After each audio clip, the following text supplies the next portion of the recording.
mau kita, karena kita ranah-ranah kampus, kita ranah-ranah berorganisasi teman-teman. Akhirnya saya pulang, saya tempuh itu hujan-hujan.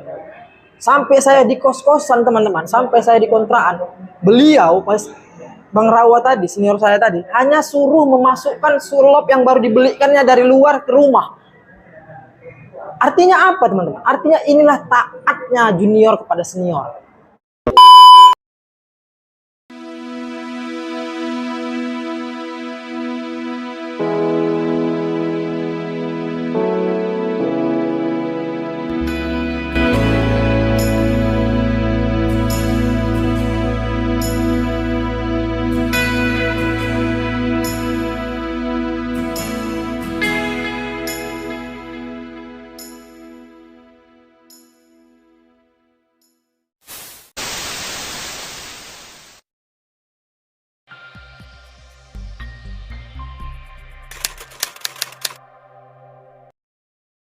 Oke, Assalamualaikum warahmatullahi wabarakatuh. Salam sejahtera untuk kita semua.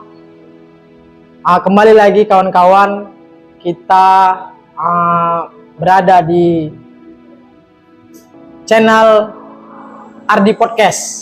Kawan-kawan yang ada dari Sabang sampai Merauke, hari ini Ardi Podcast berada di salah satu kedai kopi, Diskusi Public Coffee atau disingkat dengan DPC, yang berada di Jalan Besar Namurambe, tepatnya di depan Gang Sejarah. Ya kawan-kawan, hari ini dengan saya sendiri. Perkenalkan, saya Muhammad Reza Falevi yang sering disapa akrab Jote, selaku Ketua Pimpinan Kecamatan Komite Nasional Pemuda Indonesia Kecamatan Namurambe atau PKKNPI Kecamatan Namurambe.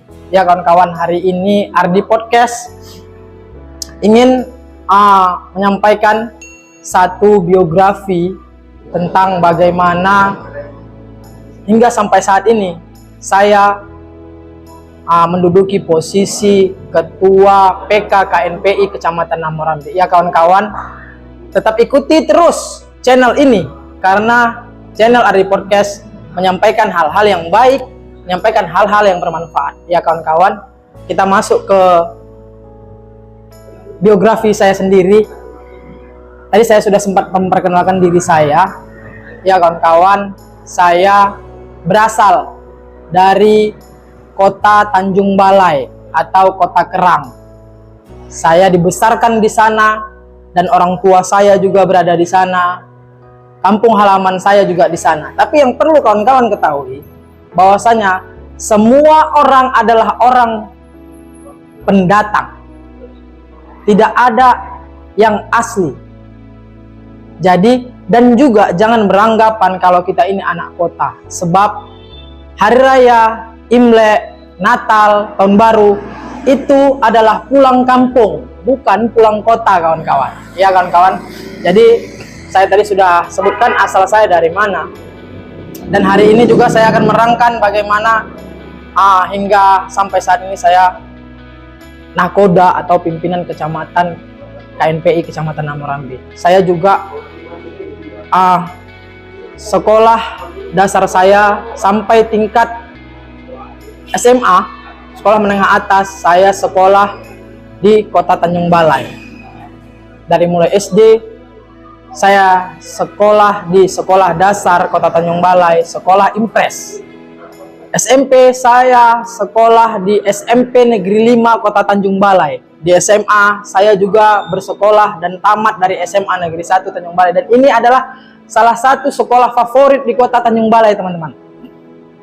Kemudian setelah saya selesai dari bangku sekolah, saya melanjutkan sekolah perguruan tinggi atau kuliah sebagai mahasiswa kawan-kawan.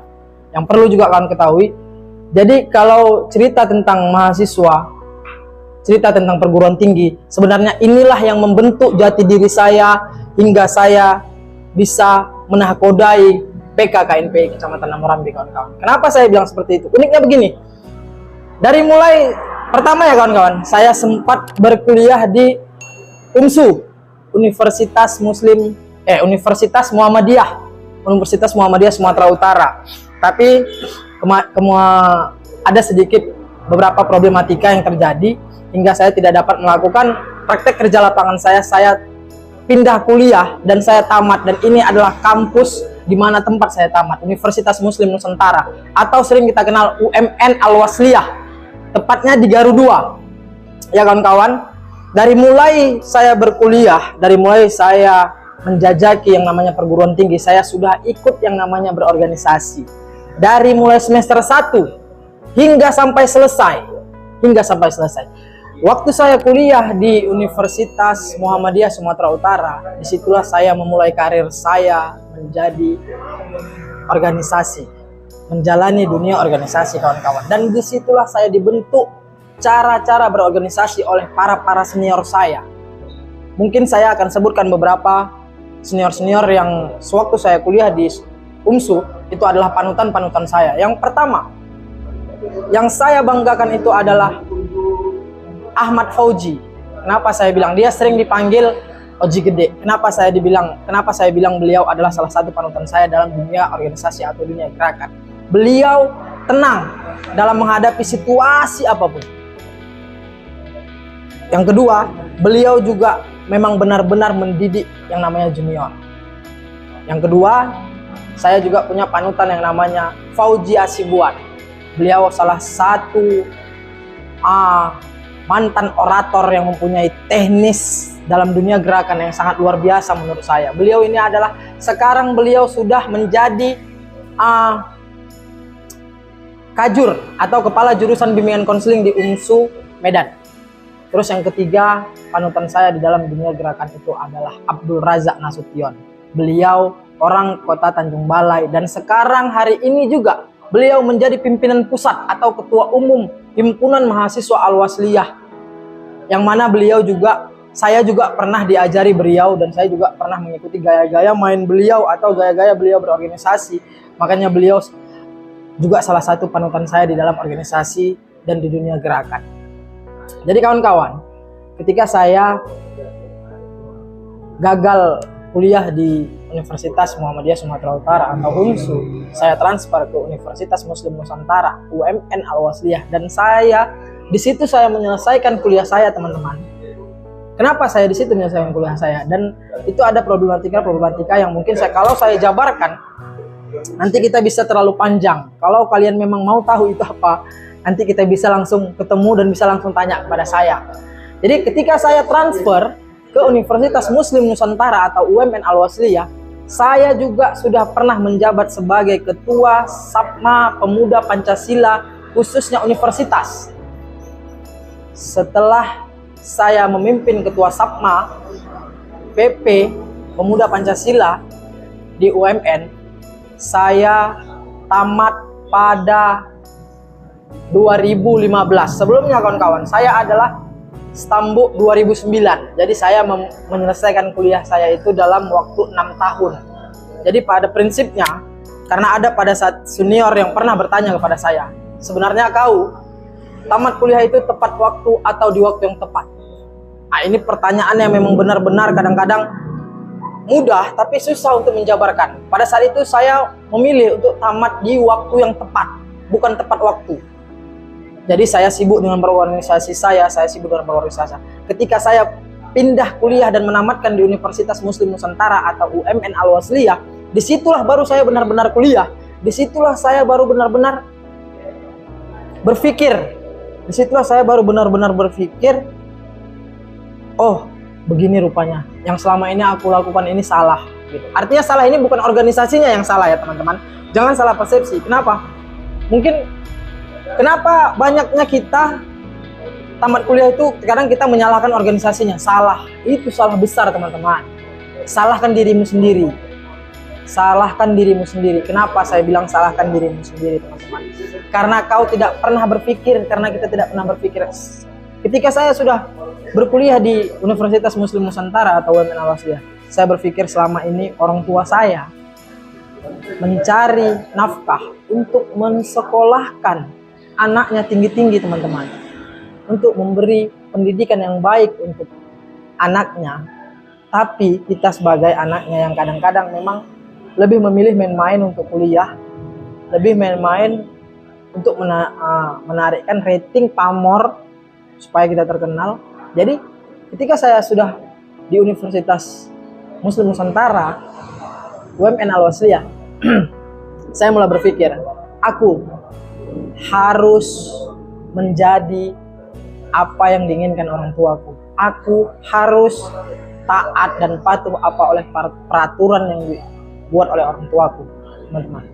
Jadi ketika saya berada di Universitas Muslim Nusantara, kawan-kawan, di situ baru berpikir. Artinya berpikir itu baru pindah ini fungsi otak ini, teman-teman. Pindah ini fungsi akal ini berpindah. Dia berpindah pada tempatnya. Kenapa selama ini mungkin aku kuliah itu main-main, kenapa aku mungkin selama ini kuliah itu begini, begono, atau banyak lah, kan gitu, teman-teman. Jadi artinya saya juga pernah ingat senior saya yang mungkin abang itu juga mungkin masih ingat sama saya. Ada itu namanya Bang Faisal Rawa. Ini Faisal Rawa ini, karena beliaulah juga salah satu yang berperan penting dalam memakaikan seragam yang cara berorganisasi kepada saya. Kenapa saya bilang seperti itu? Contoh, hari ini teman-teman, kita tidak usah jauh-jauh. Hari ini, saya terus terang aja saya bilang, kenapa? Junior-junior yang hari ini di kampus, semata-mata hanya karena uang memandang itu senior. Terus terang aja saya bilang, itu semata-mata karena kalau kami dulu sebagai junior, kami ilmunya yang kami lihat, bukan materinya. Kenapa? Faisal Rawa ini pernah ketika saya dengan teman saya lagi main PS di rental, beliau mengkader saya, mengkader karakter saya itu. Halnya sepele, teman-teman. Sepelenya seperti ini. Dia telepon nih. Halo, ya Bang, Assalamualaikum Bang dah. Salam, di mana posisi teh? Ah, ini Bang Faisal, Bang Rawa yang tanya. Lagi di rental Bang. Pulang dulu bentar, ada yang penting ini. Itu posisi dia nelpon saya. Itu pada saat itu dia nelpon saya itu posisi hujan deras. Kalau kita dengan logikanya aja, siapa sih? Kadang-kadang orang tua kita pun nggak mau kita kayak gitu, kita nuruti perintahnya. Nggak mau kita, karena kita ranah-ranah kampus, kita ranah-ranah berorganisasi. Akhirnya saya pulang, saya tempuh itu hujan-hujan. Sampai saya di kos-kosan, teman-teman, sampai saya di kontrakan. Beliau pas Bang Rawa tadi, senior saya tadi, hanya suruh memasukkan surlop yang baru dibelikannya dari luar ke rumah. Artinya apa, teman-teman? Artinya inilah taatnya junior kepada senior. Taatnya perintah junior itu kepada senior, teman-teman. Jadi ini salah satu membentuk karakteristik saya, membentuk karakter saya. Bagaimana cara untuk mendidik junior-junior di organisasi. Oke, teman-teman. Singkat ceritanya, teman-teman. Setelah saya tamat kuliah, setelah saya menyelesaikan kuliah saya di tanggal 31 Oktober 2015. Lebih kurang 7 tahun yang lalu, teman-teman. Saya tamat di Universitas Muslim Nusantara Al-Wasliyah, UMN Al-Wasliyah. Saya tidak menganggur, teman-teman. Saya langsung kerja, tapi saya kembali ke kampung. Saya kembali ke kampung, teman-teman. Saya kembali ke kota Tanjung Balai, dan saya di sana memang betul-betul dibentuk sebagai aktivis. Di sana saya betul-betul dibentuk sebagai aktivis, sebagai pemuda yang memang betul-betul jiwanya jiwa pemberontak. Jadi banyak orang berpersepsi seperti ini, teman-teman. Ketika kita melawan, berarti kita adalah musuh. Ketika kita menyampaikan kebenaran, berarti kita adalah bukan teman. Inilah orang-orang yang punya mindset ketika dia lahir, teman-teman, dia alpha waktu pembagian akal dan pembagian otak. Alpha dia, teman-teman. Kenapa saya bilang orang yang menyampaikan kebenaran dianggap musuh? Orang yang menyampaikan kebenaran dianggap musuh. Ini adalah suatu kebobrokan. Jadi saya memang benar-benar dibentuk, dan yang membentuk saya pada saat itu di kota Tanjung Balai adalah mantan ketua Sapma Pemuda Pancasila Kota Tanjung Balai, Abang Da Rido Damani. Dan pada saat itu juga saya adalah sekretaris Sapma Pemuda Pancasila Kota Tanjung Balai. Beliau juga salah satu patron di dalam dunia gerakan yang pernah sampai hari ini saya bangun. Lebih kurang saya ada 2 atau berapa tahun saya di Tanjung Balai, lebih kurang ada 1 tahunan saya di Kota Tanjung Balai. Saya hijrah balik ke Medan. Saya ikut bersama Abang Da Abdul Raja Nasution di dunia gerakan-gerakan, atau di yang sekarang orang sebutkannya parlemen jalanan gitu ya, bukan street jalanan, parlemen jalanan. Jadi singkat ceritanya lagi teman-teman, beliau Abang Da Abdul Raja Nasution ini adalah juga salah satu patron saya. Ini adalah juga salah satu panutan saya di dunia gerakan. Tadi sudah saya sampaikan. Kenapa saya bilang beliau adalah memang benar-benar orang yang mempunyai komitmen luar biasa, konsekuensi yang luar biasa, pemain dan petarung yang sangat tangguh. Itu yang membuat saya konsisten. Kemudian kawan-kawan, di 2018 alhamdulillah saya mendapatkan jodoh yang sudah direstui dan ridhoi oleh Allah Subhanahu wa taala. Saya dapat orang Namurambe, teman-teman. Saya dapat orang Namurambe yang hari ini istri saya. Saya menikah pada tahun 2018 dan sudah dikaruniai anak atau rezeki yang nyata dikasih Allah Subhanahu wa taala, 2 orang anak. Yang pertama itu laki-laki di usia 3 tahun yang bernama Kaif Sadik Fahlevi. Yang kedua itu perempuan, alhamdulillah. Usianya lebih kurang 1 tahun 3 bulanan. Namanya Faiha Maryam Zelin Muru Nasution.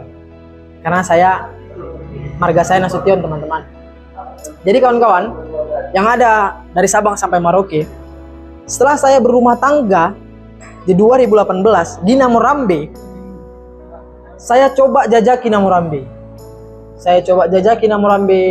Ternyata di Namurambe cukup banyak organisasi yang sangat-sangat power dan sangat-sangat luar biasa. Seperti Pemuda Pancasila, seperti IPK, seperti Al-Wasliyah, dan banyak dan lain-lain. Banyak. Jadi saya punya inisiatif pada saat itu. Bagaimana caranya Namurambe harus punya yang namanya pimpinan kecamatan Komite Nasional Pemuda Indonesia atau KNPI. Jadi selama saya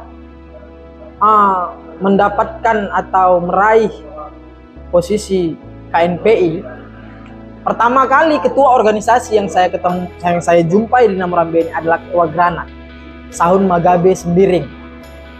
Beliau yang pertama kali saya jumpai. Jadi saya sharing sama beliau, saya cerita segala macam. Singkat ceritanya support banyak yang datang. Dan saya coba lobby. Kebetulan kawan-kawan, ketua DPD KNPI Deli Serdang adalah sahabat dekat saya, Bung Zaid Fahri.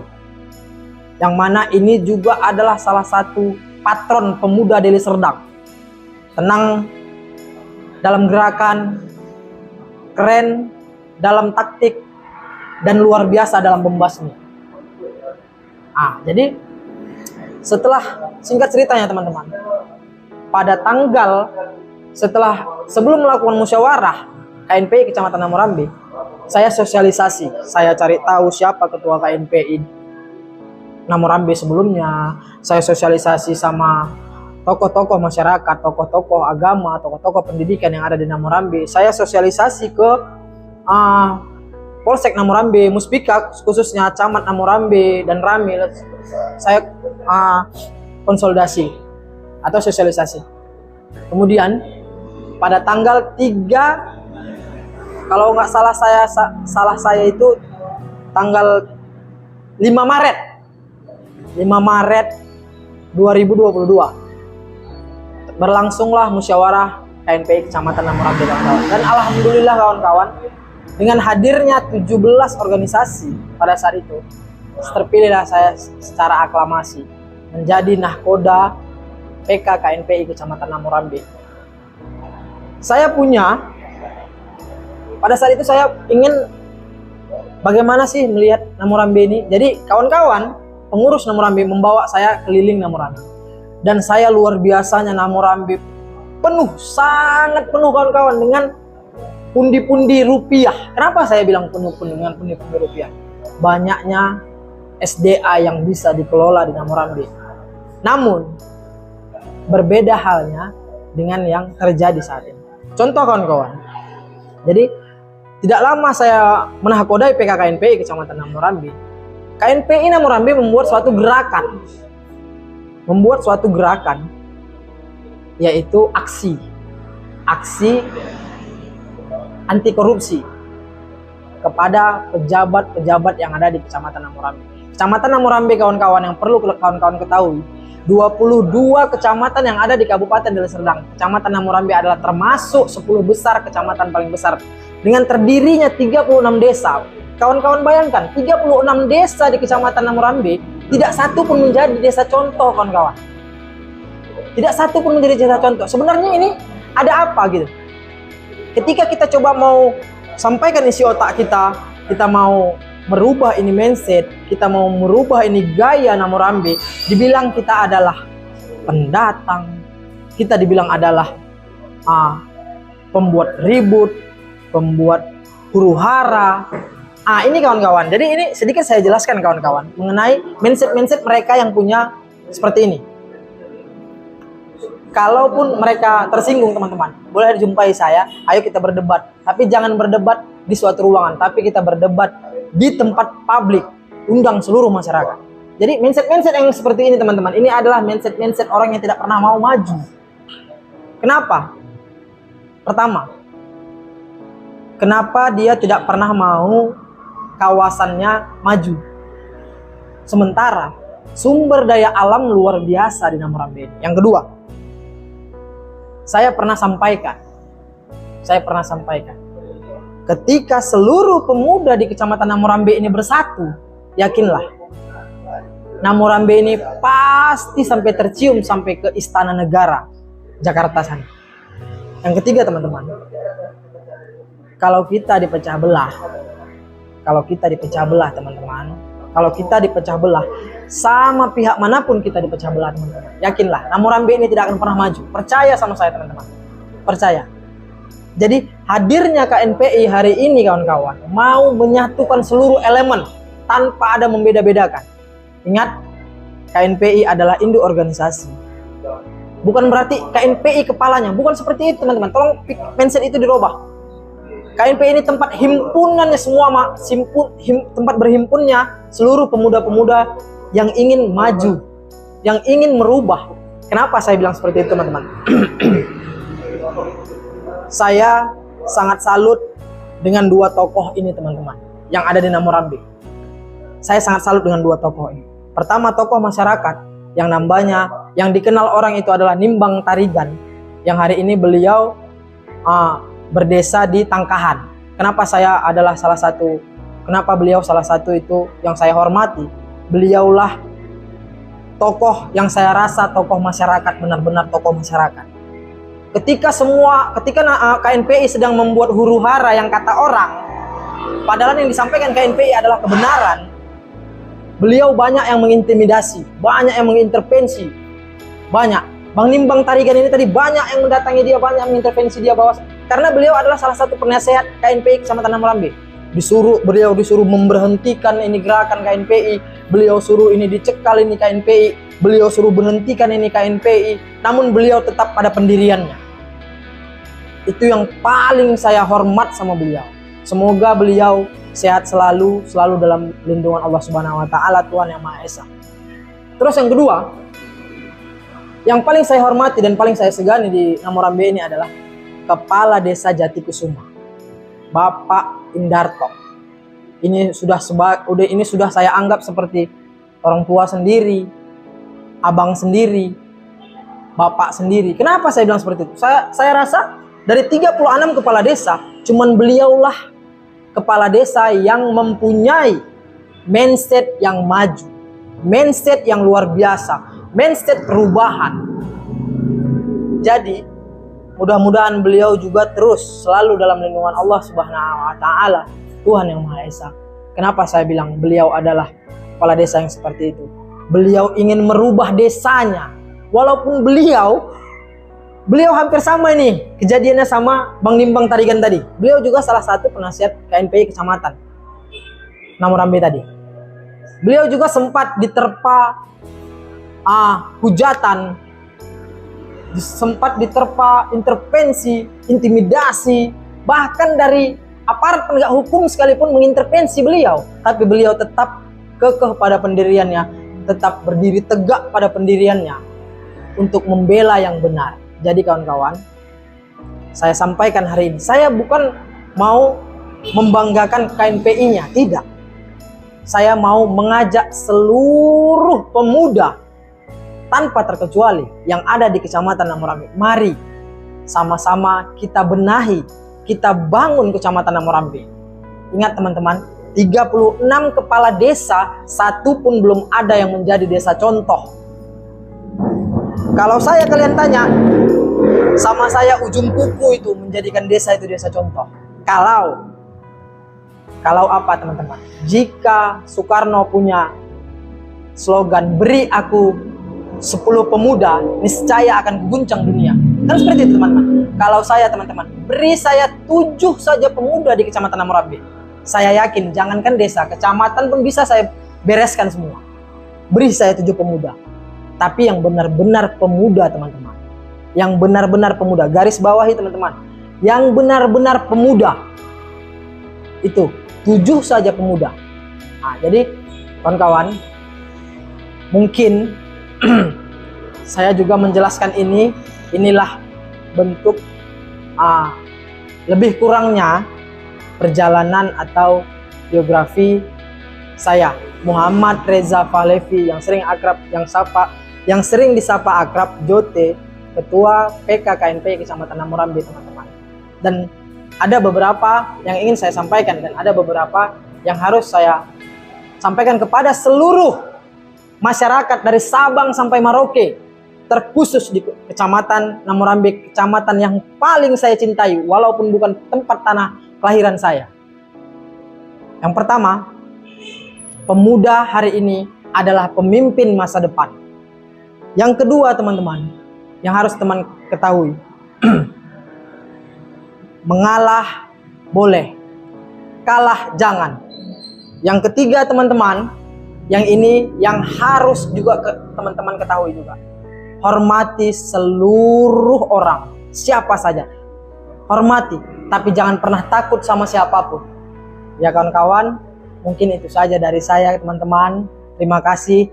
Mohon subscribe-nya, mohon like-nya dan share untuk membangun atau membangkitkan Ardi Podcast, channel yang hari ini kami membuat edukasi atau penyampaian atau podcast yang mungkin bermanfaat untuk kawan-kawan di luar sana. Ya teman-teman, sekali lagi, jadi kalau ada kata-kata saya yang menyinggung, itu terserah sama kalian juga tidak apa-apa. Tapi kalau ada kata-kata saya yang salah, saya memohon kepada Allah Subhanahu wa taala, saya memohon ampun kepada Allah Subhanahu wa taala teman-teman. Sekali lagi terima kasih banyak kawan-kawan. Salam pemuda. Assalamualaikum warahmatullahi wabarakatuh.